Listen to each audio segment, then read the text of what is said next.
Capítulo 8. Bailan como locos. Dick por fin se había asegurado a Fancy para bailar la más bonita de las danzas campesinas, que empezaba con una ronda de 3 parejas. Antes de empezar, dijo el bubonero, propongo que todo hombre mortal que vaya a entrar en el baile se quite la chaqueta. Teniendo en cuenta el calor que hace, es un plan razonable y oportuno. ¿Qué cosas tienes, Rubén? Como si por no quitarte la ropa te fueras a asfixiar mientras bailas. ¡Qué hombre tan caluroso!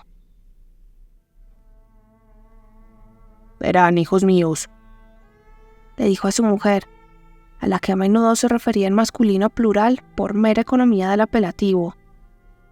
No estoy de acuerdo. Cuando uno baila se pone a arder, y por eso hay que aligerar la carga de ropa. ¿No es natural y razonable entre gente sencilla y de bien? Si me la quitara sin necesidad, reconozco que sería tabernario. Pero si todos los hombres fuertes que estamos aquí nos la quitamos a la vez, entonces es costumbre de la tierra, y eso nadie lo puede discutir. ¿Eh? ¿Qué dicen, hijos míos? Que nos la quitamos, contestaron los otros 3 hombres gordos que participaban en el baile, y así se desprendieron de las chaquetas y las dejaron colgadas en el pasillo. Los 4, sofocados de calor, volvieron entonces en estrecha columna, con las mangas de la camisa enrolladas y una mirada general de estar a la altura de cualquier hombre o bailarín de Inglaterra o Irlanda. Dick, que temía perder con esto la buena opinión de Fancy, se dejó la chaqueta puesta, como los más delgados, y lo mismo hizo el señor Chinner, por un conocimiento superior. Habían pasado ya una nueva fase del jolgorio. Era la hora de la noche en que un invitado puede escribir en el polvo de las mesas y las sillas, en que una neblina azulada envuelve el ambiente y dibuja un halo visible alrededor de las velas, en la que las fosas nasales, las arrugas y los orificios en general parecen taponarse poco a poco, en que los violinistas se ponen tan colorados como los bailarines, y los bailarines, que han llegado a un estado de incandescencia más avanzado, se adentran en la fase cadavérica. Los violinistas ya no tocan sentados, sino que vuelcan las sillas de un puntapié y cierran las cuerdas como posesos, con las piernas firmemente separadas y los ojos cerrados, ajenos al mundo visible. Una y otra vez compartió Dick la mano de su amor con otro hombre mientras hacían sus giros. Luego, más placenteramente, dio una vuelta a solas con ella alrededor de la pista, cogiéndola del talle cada vez con más fuerza y pasando cada vez más el codo por detrás de su espalda, hasta abarcar una distancia considerable, y en el colmo de la felicidad, rozándose los hombros para cambiar de sitio y sintiendo el aliento de la muchacha en la nuca como una suave brisa estival extraviada en una época del año que no le corresponde. Entrelazándose todas, una a una, las parejas llegaron al final de la fila, y asaltó entonces a Dick la tristeza de que la música terminara antes de que hubiera podido volver a la cabeza de la fila y repetir una vez más la estimulante ronda. Las sensaciones de Dick, cuando consiguió llegar a la cabeza a pesar de sus dudas, se complementaron con el pánico a que los violines se detuvieran en ese instante sublime, y esto lo animó a indicar a los músicos, con un susurro furtivo, que no dejaran de tocar hasta que él y su pareja hubieran llegado de nuevo al final de la fila, petición a la que los desconyuntados y convulsos instrumentistas que estaban más cerca respondieron con un discreto asentimiento dirigido al angustiado galán, entre 2 semicorcheas, y un «a la orden», simultáneo sin abrir los ojos. Ahora tenía a Fancy tan cerca que prácticamente eran una sola persona. La sala se convirtió para Dick en un escenario de un sueño, y lo único que recordaría más tarde sería la imagen de los violinistas girando como giran las peonzas antes de quedarse dormidas, intensificando su movimiento y su zumbido, y las siluetas del abuelo James y del viejo Simon Crumpler sentados en el rincón de la chimenea, hablando, asintiendo como memos y haciendo aspavientos para subrayar sus frases como hace la gente cuando está al lado de una trilladora. El baile terminó. «Buf», dijo el bubonero Dewey, soltando la varada más sutil que pudieran formar los labios de un hombre. «Esta es de las duras, hijos míos». Se secó el sudor de la frente y fue a la mesa donde estaban la sidra y las jarras de cerveza. «Ay», dijo la señora Penny mientras se desmoronaba en una silla. No se me había desbocado tanto el corazón desde que me pasaba la noche en vela en las fiestas de San Juan, para ver quién sería mi marido. «Y de eso hace ya unos cuantos años por lo que dices», contestó el bubonero, sin apartar la vista del vaso que había empezado a llenar. Como estaba atareado ofreciendo una ronda de bebidas, tenía una justificación para seguir sin chaqueta ahora que los demás ya habían vuelto a ponerse las suyas. «Lo que no me esperaba que ocurriera nunca, aunque no me creas, al final ocurrió», añadió la señora Penny. «El primer espíritu que se me apareció en la fiesta de San Juan fue un misterio para mí, se los aseguro». «Ya me lo imagino», dijo Elias Spinks. «Sí», continuó la señora Penny, volviendo la mirada al pasado y en un tono que resumaba una abstracción placentera, como si no necesitara oyentes. «Sí, en la vida me habían aturrullado tanto como esa noche de San Juan. Me pasé la noche en pie para ver si John Wilmot iba a casarse conmigo o no. Preparé el pan, el queso y la cerveza como manda el libro de las brujas. Abrí la puerta y esperé hasta que dieron las 2 en el reloj, con los nervios de punta, tan tensos que los notaba moverse como las cuerdas de una campana. Así estaba.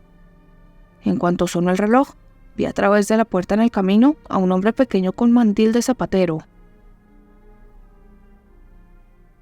Aquí el señor Penny se estiró 1 centímetro. «Bueno, pues John Miltway», continuó la señora Penny.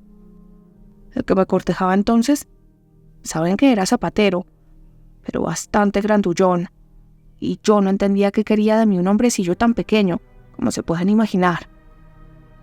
El caso es que se acercaba y cruzó el umbral, no John, sino el hombrecillo con mandil de zapatero». «No hace falta que insistas tanto en el tamaño», dijo su marido. «Entra en casa y se sienta». Y yo, ¡ay, madre!, hecho correr escaleras arriba, descompuesta en cuerpo y alma. Bueno, para abreviar, andando el tiempo, John Wilwaite y yo reñimos y rompimos. ¿Y quién lo iba a decir? Entonces llega el hombre que tenía que ser. Penny me dice que si quiero casarme con él, y casi sin darme cuenta de lo que hacía, la cosa estaba hecha. «A mí me pareció que te dabas perfecta cuenta, aunque puedo equivocarme», murmuró el señor Penny. La señora Penny terminó su historia, y al no encontrar una nueva ocupación para sus ojos, los dejó entretenerse en las escenas que acababa de relatar, como si las estuviera viendo en el centro de la sala. El comentario del señor Penny no recibió ninguna respuesta. Mientras se daba a conocer esta revelación, es posible que alguien se fijara en el bubonero y en su mujer, retirados en un rincón discreto, misteriosamente juntos, como si una corriente de información, apenas perceptible y sin ninguna relación aparente con la conversación de sus invitados, pero de gran valor para ellos, pasara del uno al otro. Por fin llegaron a algún tipo de conclusión. La palpable alianza del hombre y la mujer se desvaneció entonces, y el bubonero se fue a la despensa tarareando una melodía que no acertaba a recordar del todo y rompiendo luego a cantar una canción de la que recordaba más o menos verso y medio. La señora Dewey anunció que era hora de prepararse para cenar algo. Los mayores del grupo, a quienes les encantaba comer y beber, pusieron cara como de haber olvidado por completo hasta ese momento que era costumbre cenar en estas ocasiones, y subrayaron este rasgo de buena educación hablando de cosas intrascendentes, en un tono demasiado plano y forzado que delató sus intenciones. Los jóvenes dijeron que tenían mucha hambre y que sería delicioso cenar, aunque fuese tan tarde. La buena suerte asistió a Dick en sus acercamientos románticos durante la comida. Se sentó al lado de Fancy y tuvo el emocionante placer de beber continuamente del vaso que le había quitado a ella por error, de dejar que el borde de la suela de la bota rozara por debajo de la falda de ella. Y para realzar estos deleites, el gato, que llevaba un rato acurrucado en el regazo de Fancy sin que nadie lo oyera, decidió luego pasarse al de Dick, tocándolo con la misma piel que en un momento antes había tocado la mano de la joven. Disfrutó además del pequeño placer de servirle unas verduras que a ella no le apetecían, y cuando ya casi habían aterrizado en su plato, retirarlas para servírselas él, con el pretexto de no desperdiciarlas. También de vez en cuando miraba de reojo el perfil de Fancy y lo saboreaba dulcemente. Se detenía en la forma de la cabeza, la curva del cuello y otras cualidades artísticas de la diosa de carne y hueso, que mientras tanto estaba teniendo una conversación bastante libre, por no decir demasiado libre, con el señor Chinner sentado frente a ella. Y después de algunas críticas incómodas y mucho ir y venir de argumentos en la cabeza de Dick, el chico decidió que el diálogo no tenía una importancia alarmante. Una música nueva nos deleita ahora los oídos, señaló la señorita Fancy, aludiendo, con la agudeza que exigía su posición como afiladora de cerebros, al contraste entre el golpeteo de los cuchillos y tenedores y las últimas notas de los violinistas. Sí, y no sé yo cuál de las dos resulta más dulce cuando has cumplido los 40, dijo el bubonero. Aunque la verdad es que, si pienso en mi padre, nunca ha habido un hombre como él para la música. Se emociona en el alma. ¿Verdad que sí, padre? El abuelo Dewey respondió a esta observación de Rubén con una sonrisa desde su silla lejana. Hablando de emocionarse en el alma, dijo la señora Penny. Nunca olvidaré la primera vez que oí la marcha fúnebre. Fue en el funeral del pobre cabo Nineman, en Casterbridge. Se me erizaron los vellos que no veas. Se me movían como un rebaño de ovejas. Se los prometo, amigos. Y cuando terminaron de tocar, cuando ya había sonado la última trompeta y dispararon los cañones sobre la tumba del héroe muerto, me colgaba de la frente una gota de sudor helado y otra de la mandíbula. Fue un momento muy solemne. Pues mi padre, que está ahí en la esquina, dijo el bubonero, señalando al abuelo William, que en ese momento se estaba llenando la boca. Se moriría de hambre por la música, tanto ahora como cuando era un chico de 15 años. En realidad, dijo Michael Mayle, aclarándose un lado de la garganta como un hombre que pretende ser convincente. Hay un vínculo de amistad entre la música y la comida. Se llevó el vaso a la boca y bebió, inclinándose gradualmente hacia atrás desde la posición perpendicular, a la vez que sus ojos recorrían un circuito desde la pared, enfrente, hasta el techo encima.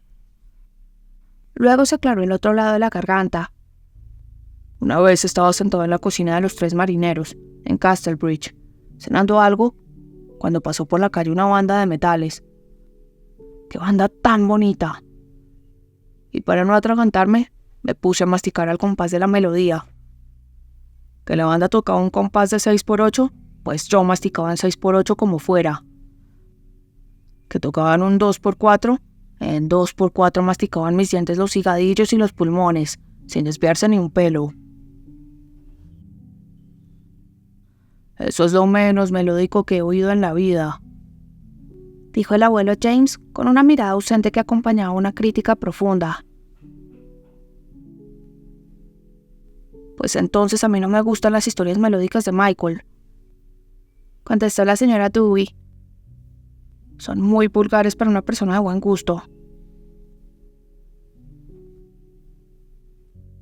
El pobre Michael terció la boca a uno y a otro lado, como si quisiera sonreír y no supiera por dónde comenzar, hasta que terminó con un gesto que una mujer fina, como la del bubonero, no le disgustaba corregir.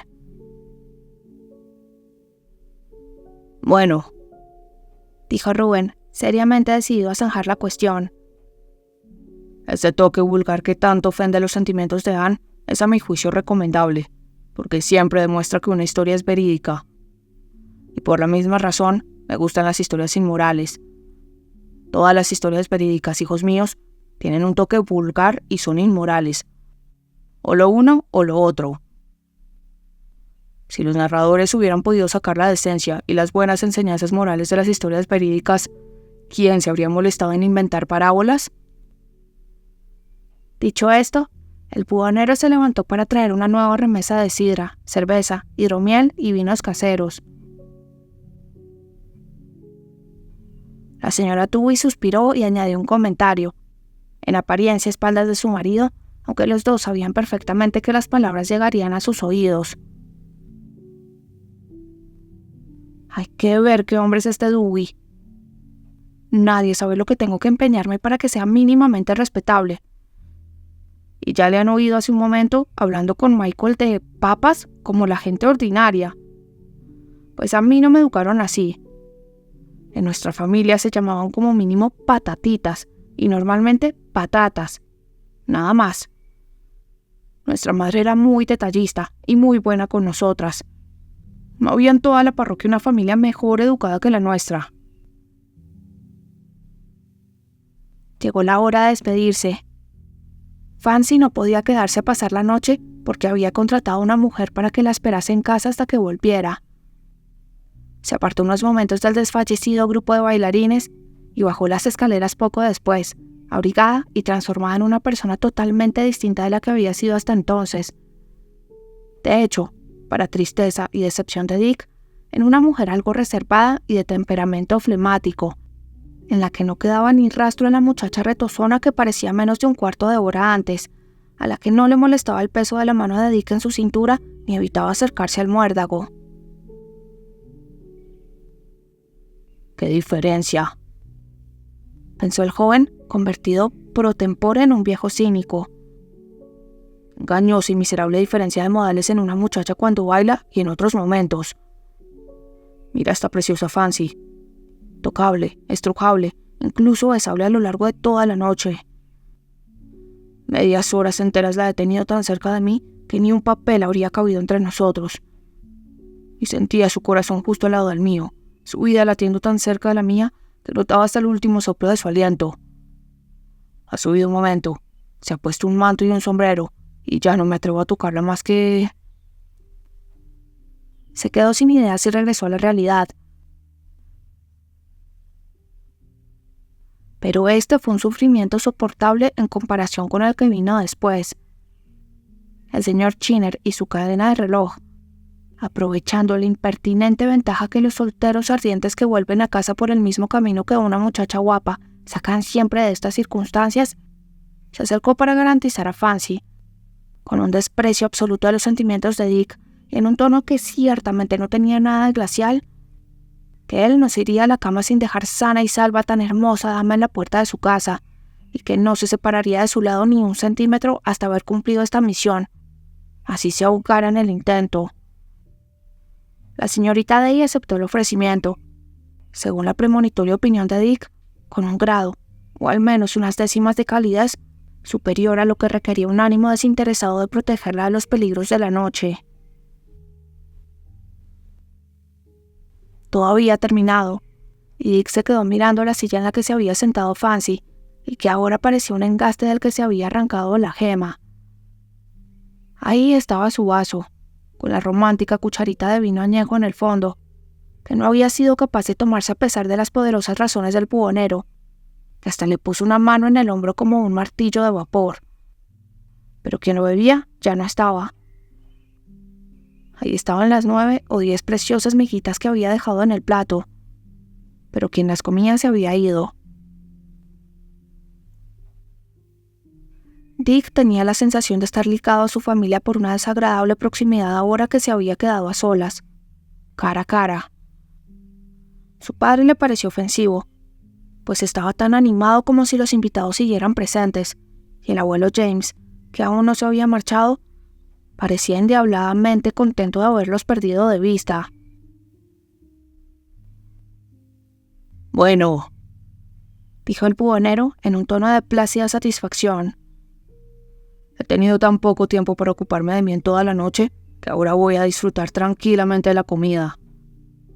Una loncha de este jamón, ni demasiado gorda ni demasiado fina. Así.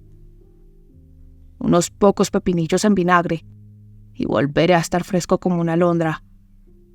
Y si te digo la verdad, hijo, estoy tan seco por dentro como un cesto de cal que ha pasado la noche al raso. A mí me gusta mucho una fiesta de vez en cuando, dijo su mujer, dejando a un lado los adornos que había ido dando a su tono toda la noche y recuperando su voz natural de casada. Pero mañana nos espera un montón de trabajo. Entre los platos sucios, los cubiertos, el polvo y el humo, los trozos que se han caído de los muebles con tantas patadas, y qué sé yo, a una casi le entran ganas de que no existiera la Navidad. ¡Ay, madre! Bostezó mientras el reloj de la esquina daba varios toques. Echó un vistazo a los muebles, descolocados y cubiertos de polvo, y pareció que se quedaba sin fuerza solo de verlos. Bueno, me voy recuperando por momentos. Gracias a Dios, dijo alegremente el bubonero, con la boca llena de pan y jamón, sin levantar los ojos del plato y cortando con el cuchillo y tenedor como si estuviera talando árboles. Ann, más vale que te vayas a la cama en vez de quedarte aquí con esa cara de sueño, que la tienes más estirada que un violín. Caray. Es verdad que debes de estar cansada. Yo cerraré las puertas y daré la cuerda al reloj. Tú acuéstate, o mañana estarás blanca como una sábana. Sí, no sé yo cómo voy a estar. La matrona se frotó los ojos como para desprenderse de la capa de sueño antes de subir. Dick se preguntó cómo era posible que la gente casada se volviera tan ciega al romanticismo. Y estaba seguro de que si algún día tomaba por esposa esa imposible maravilla que era Fancy, ni él ni ella serían nunca tan horrorosamente prácticos, ni harían tan pocas demostraciones de pasión como su padre y su madre. Lo más raro era que todos los padres y las madres que conocía eran tan poco expresivos como los suyos.